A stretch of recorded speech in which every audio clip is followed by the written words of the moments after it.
No tengan miedo, ovejas mías. Ustedes son pocos, pero el Padre en su bondad ha decidido darles el reino.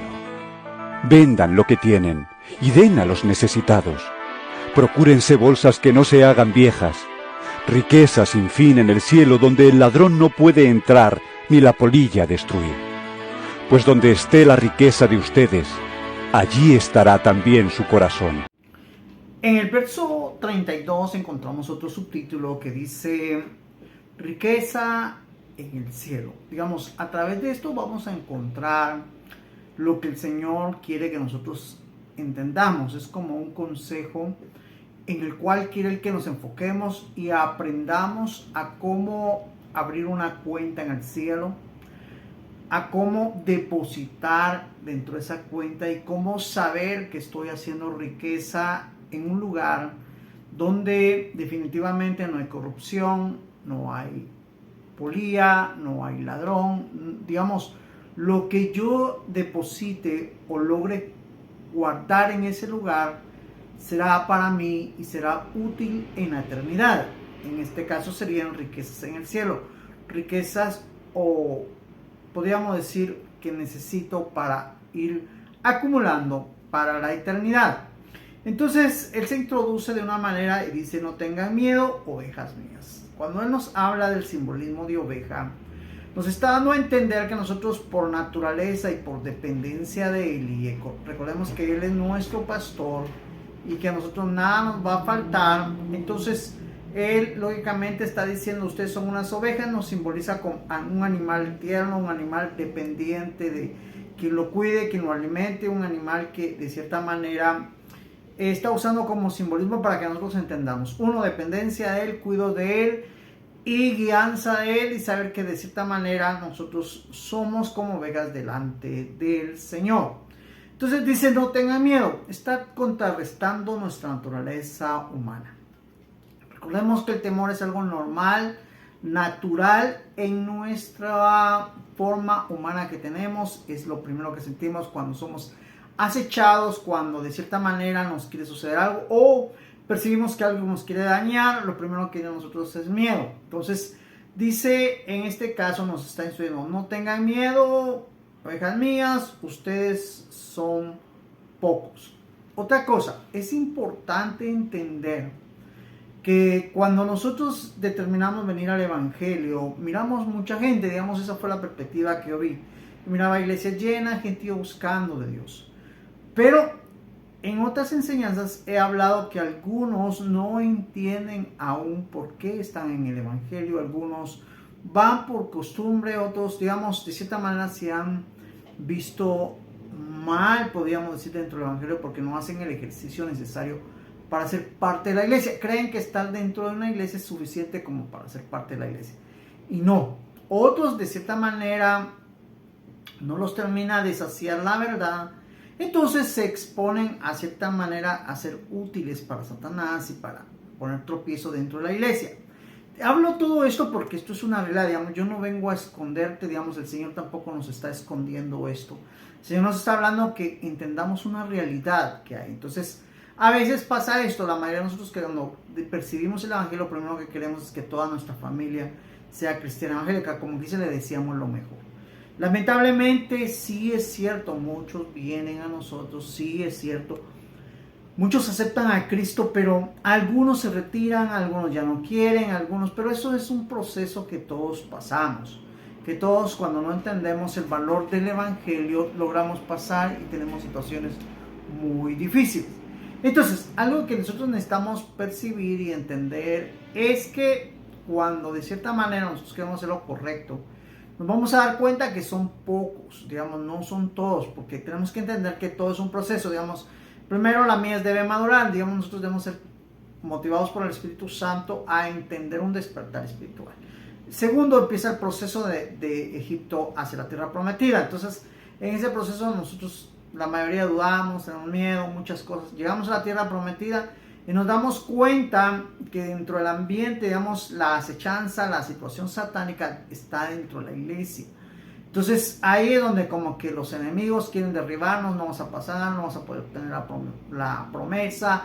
Es una situación muy difícil a veces, pero todo eso tiene que llevar a un proceso. Vencemos. Después de que vencemos y ya entendemos los propósitos de Dios, somos acechados por Satanás para que nos volvamos parte de él, digamos, siendo dentro de la iglesia. Si la verdad o el conocimiento de Dios a veces no es suficiente, o de cierta manera ya nos dio un crecimiento, nosotros podemos llegar a sentir endiosamiento, que fue lo que sintió Satanás.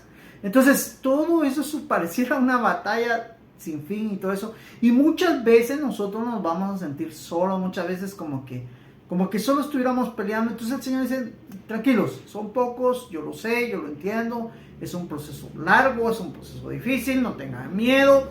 Nos está tratando de dar realmente, digamos acá, etapas o panoramas de la vida espiritual o los procesos de la vida espiritual que necesitamos enfrentar. Así que cuando Él nos habla de todo esto, nos está diciendo, son pocos, pero el Padre, sí, nuestro Padre Celestial, en su bondad ha decidido darnos el reino. Como quien dice, al final, veámoslo así, esto funciona como que te dieron una herencia. Y veamos, toda la familia no quiere que recibas esta herencia. Algunos se van a oponer, algunos te van a hacer problemas, otros te lo van a decir, otros no te lo van a decir, lo que van a buscar la forma de tú no recibas esa herencia, van a poner pretextos, van a poner problemas, van a crear esto. Es algo así, digamos, Satanás y el sistema satánico sabe que nosotros vamos a heredar el reino. Esa es la promesa. Entonces Él va a hacer todo lo posible, todo lo que esté entre sus manos para que nosotros no recibamos la herencia, digamos, no podamos recibir esa herencia. Pero también tenemos que entender que Dios está haciendo todo lo posible y lo necesario para que nosotros recibamos esa herencia. Entonces Él dice, mi Padre, en todo esto, en esto que se hizo poco, Él ha decidido darles el reino. Entonces tenemos que entender que todo el sistema satánico trabaja para que nosotros no recibamos esa herencia, pero el Señor también está trabajando y está haciendo todo lo necesario para que nosotros lo recibamos. Así que nosotros enfoquémonos en el trabajo del Señor, enfoquémonos en lo que Dios está haciendo para que nosotros recibamos herencia, y también tenemos que hacer algo, lógicamente obedecer y hacer lo que nos toca que hacer para que esa herencia sea una verdad en nosotros. Entonces vimos estos puntos en el verso 32. En el verso 33 se nos empieza a decir cómo nosotros podemos abrir una cuenta bancaria, cómo nosotros podemos hacer de cierta manera para poder hacer riquezas en el cielo. Lo primero que le está dando acá es que dice que vendan todo lo que tienen y den a los necesitados. Veamos a qué se refiere vender. Veámoslo de esta manera. Cuando nuestro corazón está en nuestras posesiones, así sean muchas, sean pocas, porque esto lo he visto, digamos, cuando nuestro corazón está, por ejemplo, en la comida, nosotros tenemos una debilidad. La Biblia dice, comparte tu pan con el hambriento. Está diciendo que tienes un pan, un ejemplo, un pan, algo grande, bueno, si sea pequeño, es lo único que tienes. Si una taza de café, agarra 2 tazas, divídelo en la mitad. Nos está diciendo, parte el pan a la mitad, comete la mitad tú y comparte la otra mitad con el necesitado. Esto solo lo entiende y lo logra hacer una persona que no ve con valor el pan, que no ve con valor el café. Pero la persona que lo ve con mucho valor y que tiene podríamos decir como que la inercia natural y humana de decir, esto es mío y no lo comparto con nadie, no va a entender esto. Va a decir, no, pero si yo trabajo y si yo no me como todo el pan, no voy a tener fuerza. No. La persona que no le pone el valor necesario a estas cosas va a decir, no, Dios me va a ayudar, me da fuerza. Con un pan va a ser, medio pan va a ser suficiente, pero también mi amigo o mi hermano o quien sea, también va a tener la oportunidad de poder salir con medio pan. Entonces vamos a estar igual y primeramente Dios lo ayude a él, me ayude a mí y vamos a salir adelante.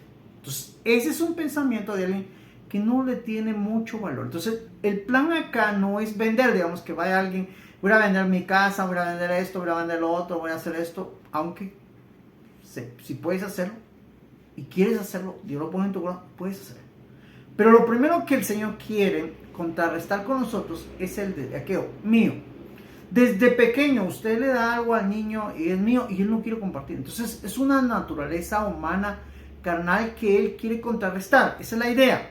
Que empecemos a compartir. Tanto así que veremos un punto donde hasta la casa queremos compartir con gente necesitada. Ahora bien, también necesitamos identificar quiénes son los necesitados, porque pareciera que dentro de los necesitados, cuando no tenemos la información necesaria, nosotros creemos que aquel que no quiere trabajar es necesitado. No, él es un perezoso, ¿sí? Y la Biblia habla que no debemos ser perezosos. Digamos, la Biblia dice inclusive que no coma el que no trabaja. Entonces, alguien quiere comer, trabaje. Entonces, ¿quién es el necesitado? A veces nosotros también decimos, el necesitado es aquel irresponsable. No, tampoco. El necesitado no es el irresponsable. Irresponsable estoy diciendo de alguien que está mal organizado, que viene, va a tomar, va a gastarse con otras mujeres su dinero y a su familia le niega lo necesario. Ese es un irresponsable. También a veces nosotros creemos que son las personas que se ponen a pedir dinero en la calle. Créanme, hoy en día realmente el engaño, la mentira lo utilizan muchas personas haciéndose pasar, se visten.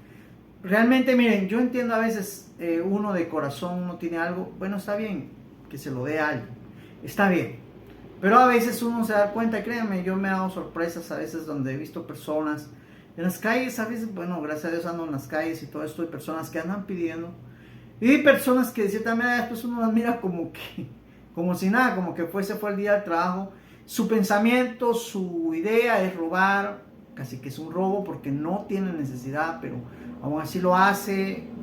Bueno, ese no es un necesitado. Tenemos que entender que es un necesitado. Primero, tenemos que entender que un necesitado es aquella persona que está trabajando. Y por X razón, estoy hablando en la honestidad, no perdió su trabajo, digamos. No porque era irresponsable, porque llegaba tarde. Todo eso necesitamos tener a veces información. Necesitamos a veces como que investigar, no simplemente venir y dar, porque entendamos, mucha gente usa el engaño para poder obtener ganancias deshonestas, entonces eso tampoco es así. No, que nosotros como dadores también tenemos que venir y dar a aquellas personas necesitadas, aquellas personas que por alguna razón se enfermó alguien, por algún descuido, algo pasó, un accidente, algo. Entonces a esas personas nosotros debemos de ayudar, compartir, digamos, a alguien que de repente pues... Se los digo, me acuerdo una vez que estaba en una situación y, bueno, la señora por cuidar a su paciente, yo también estaba en un lugar, pues le comparto algo, le digo, mire, tomé esto, compré esto y tenga esto. Entiendo, ella andaba cuidando a su hermano, ya no tenía efectivo, yo se lo podía dar en ese momento, no. Entonces, esa es la manera que nosotros necesitamos compartir con el necesitado. Necesitamos educarnos tanto para entender que Dios no quiere que tengamos tanto amor a las cosas terrenales, sino las compartamos. Eso es una forma de vender, que es lo que nos está hablando acá. Y investigar a los necesitados, entender que, por ejemplo, en ese momento ella pues ya no tenía dinero, por ejemplo en mi caso. Entonces yo podía suplir en un momento de necesidad, ella tenía. Entonces, hablo todo esto porque nosotros necesitamos comprender y saber cómo poner en práctica lo que nos está diciendo. Entonces, cuando yo hago eso, procuro, procuro poner mi tesoro en bolsa que no envejece. Riquezas sin fin en el cielo. Digamos, esas buenas acciones, esas acciones que de cierta manera las podemos hacer. Hablo todo esto porque, miren, también a veces nos manipulan en ciertos lugares que miren, vayan y presten y den una ofrenda, vayan. Eso tampoco es así. La Biblia dice que todos deben dar conforme Dios los ha bendecido. Te está diciendo, si tú tienes un ahorro ahí y Dios te ha bendecido y puedes ayudar a alguien, digamos, a un ministerio, pues, pero no te vayas a meter en deuda, no vayas, por ejemplo, hay personas que van a dejar un carro y después ya no tienen carro. El carro hoy en día no es un beneficio, es una necesidad. Entonces hay cosas que necesitamos entender que realmente no nos han instruido. Nosotros a veces desmedidamente hemos dado, bueno, a veces digo yo, está bien, pero tenemos que entender que a veces alguien dice, bueno, Dios me va a dar otro mejor carro y no se lo da. Entonces hay gente que entonces no funciona porque me dijeron a mí que esto, no, tienes que entender que todo lo que vas a dar es conforme Dios te ha bendecido, como quien dice, ya lo tienes en tu mano, no hay que prestarlo, no hay que ir a quitarle a alguien, no hay que dejar a alguien en la calle, no hay que perjudicar a alguien, no, lo tengo, no perjudico a nadie con dar, no perjudico a nadie. Esto es algo que Dios me ha dado y lo he puesto, cuando surgiera una necesidad yo lo daría, entonces ahora lo puedo dar. Esa es la verdadera información que necesitamos para dar. Ahora vienes y dices, bueno, tengo algo, puedo disminuir un poco mi comida, voy a estar comiendo aunque sea ciertas comidas sencillitas con tal de dar. Puedes hacerlo, pero la cuestión es que no perjudiques a alguien. Te puedes perjudicar, o como que dice, puedes de cierta manera negarte ciertas cosas para ayudar, claro que lo puedes hacer, tú como persona, pero no perjudiques a tus hijos, a tu familia, a nadie con tal de aparentar como que tú eres un dador o puedes dar, no. Y otra cosa, antes de ver necesidades afuera, tienes que ver necesidades dentro de tu familia, digamos como tu papá, tu mamá, tus hermanos, ellos son los primeros que deben de recibir la ayuda y sucesivamente van con familiares y hasta llegar hasta ministerios de la iglesia. Esa es la forma que realmente la Biblia ampara e instruye para que nosotros podamos dar y identificar los necesitados. Máximo, imagínate que a un hermano algo le pasó, un accidente o está en una situación difícil, tú puedes ayudarlo, ayúdalo. Tú no puedes ayudarlo, no tengas miedo, no tengas temor, no le tengo que decir a mi hermano, no tengas miedo, no puedes, ¿entiendes? Dios también te entiende, no puedes. Pero puedes, necesitas entender que debes hacerlo. Verso 31. Pues donde esté la riqueza de ustedes, también ahí estará nuestro corazón. Digamos, cuando yo veo todos mis bienes, digamos, los que Dios me ha permitido tener, como riqueza, como algo que yo valoro, lógicamente debo valorarlo, porque me ha costado un esfuerzo. Eso de cierta manera, digamos que, hagámoslo bien, pensemos de esta manera. Tengo un carro, mi hermano necesita usarlo, ¿se lo puedo prestar? Claro. Eso es hacer riqueza. Lógicamente tengo que llevar con el riesgo también que le puede pasar algo, averiguar, si pasara algo, averiguar, no simplemente, mira, yo te lo presté, vos me lo tenés que entregar nuevo, yo no sé, no tenés dinero, no, todo eso tenemos que entenderlo, que es hacer riqueza, digamos, la riqueza no es venir y querer hacer algo, y digamos que el hermano sufrió un accidente, después hasta dejarlo sin comida con tal que me arregle el carro, porque mi carro estaba nítido, y lo tiene que dejar nítido. Eso no es hacer riqueza. Entonces necesitamos entender que también dentro del riesgo de riqueza que nosotros necesitamos hacer, o las obras que a veces hacemos, que son la forma de hacer riqueza en el cielo, la palabra también nos está hablando de que hay un riesgo. Y que no porque nosotros queramos hacer riqueza, digamos, mi obra era prestárselo, pero al final va a ser un yugo, va a ser una situación adversa que por un momento él quiso auxiliar a su familia con el carro, pero al final se le va a volver una gran deuda. También necesitamos entender. Entonces, realmente necesitamos mucha información, porque nosotros a veces nos dan la información a medias. Pero necesitamos entender toda la información. Pero imagínense que yo también, sabiendo que puedo usar no puedo, puedo dar el carro, pero no lo doy. No, porque se puede accidentar, puede pasar algo y que no sé qué, mejor déjalo ahí. Ahí está bonito el carro. Bueno, en ese momento no pude hacer una buena acción, no pude hacer una riqueza en el cielo. También tengo que ser consciente de eso. Y es cierto, ahí está el carrito, no le pasó nada, ahí lo tienes. Ahí está tu riqueza terrenal, pero no tiene la riqueza espiritual. Entonces, a veces te va a llevar a este punto y tenemos que ser conscientes de todo ello, digamos, ver lo bueno, ver lo malo. Y de cierta manera, bueno, si pasa un accidente, pues primero que no les pase nada a ellos. Segundo, Dios va a proveer, vamos a arreglar, ya sea que Él pueda, yo puedo, algo va a pasar. Bajo ese término, dice, ven y véndelo. Es como que lo estuvieras vendiendo, es como que no te importa. Pero cuando a veces excesivamente nos importa, nosotros no queremos, por ejemplo, no, la licuadora, no, viene alguien, mira, préstame una licuadora, mira, créanme, no somos tan despojados, todo lo queremos y no queremos dar nada. Eso es lo que el Señor quiere quitarle nuestro corazón, que nosotros también podamos compartir. Que alguien diga, mira, voy a agarrarle un poco de azúcar, mira, le voy a agarrar un poco de unos panes, mira, está bien, aquí está. Eso, lógicamente, sí lo podemos hacer. Ese es el plan de Dios en nuestra vida. Pero tampoco, si no lo podemos hacer, pues también podemos decir, fíjate, ahí sí te quedó mal, que solo está poco azúcar, me tiene que aguantar la quincena, ¿no? Y discúlpame que no te puedo. Entonces, explicar también eso, para que la otra persona no piense mal. Y también hay algo que tenemos que hacer. Nosotros, si de cierta manera también necesitamos evitar que nos ayuden. Digamos, quiero que entendamos algo. Miren, una cosa es que yo necesite una ayuda en un momento específico, exacto, pero ya la costumbre de que ese siempre me da, entonces le voy a pedir azúcar y le sigo pidiendo, entonces eso tampoco es así. Vamos, o algo, no, necesitamos frenarnos también, saber de que de cierta manera no se trata de que porque ellos quieren hacer tesoro en el cielo y que los cristianos pueden hacer tesoro en el cielo, entonces voy a ir a buscarlos y me tienen que ayudar porque ellos son llamados a que nos ayuden. No, no se trata, no debo ir con esa mentalidad. Las personas que se acercan a la iglesia con esa mentalidad están erradas. No, entendamos, estamos en el proceso de hacer las cosas bien, pero de repente surge un momento de necesidad. Siempre va a haber alguien que te ayude, que te apoye. Siempre Dios va a poner a alguien, lógicamente, porque eres una persona esforzada y necesitada en tu momento.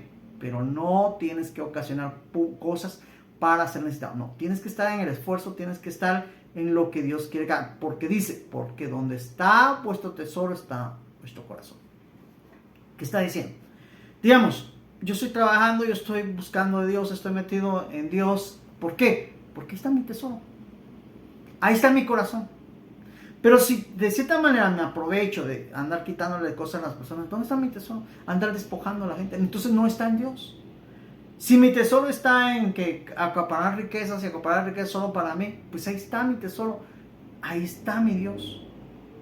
Entonces, nosotros necesitamos entender que cuando nosotros estamos aplicando la palabra de la manera correcta, ¿dónde está nuestro tesoro? Está en Dios, porque estamos en la práctica de la palabra. Porque eso es lo que Dios quiere, así quiere Dios que nos comportemos. Pero cuando nosotros andamos con malas intenciones, buscando cuestiones malas, también necesitamos entender, ahí está nuestro tesoro. En otras palabras, estamos robando o estamos engañando, pero no descaradamente como un ladrón que quita y sale corriendo. No, nosotros usamos mañas y técnicas para robarle a la gente. Y no es así. Si de cierta manera, por ejemplo, es un ejemplo, digamos que vas a prestar un dinero y no lo puedes pagar. Tú primero tienes que ser consciente. Lo hiciste por robar a la gente, lo hiciste por salir de la situación, lo hiciste, ¿por qué lo hiciste? Entonces Dios conoce por qué lo hiciste. Pero digamos que fue una buena intención, pues no eres un ladrón. Dios también te va a ayudar y te va a dar la oportunidad para pagarlo. Pero realmente era lo que querías era robar y engañar a la persona, entonces Dios no te va a ayudar. No vas a poder salir. Entonces necesitas entender todo ello porque donde está tu riqueza está tu corazón. Entonces no nos engañemos diciendo mi corazón está con Dios si nosotros no practiquemos la palabra. Si practicamos la palabra, entonces está con Dios porque lo que Dios instruye es lo que estamos haciendo caso de lo que Dios enseña. Entonces pasamos al siguiente punto.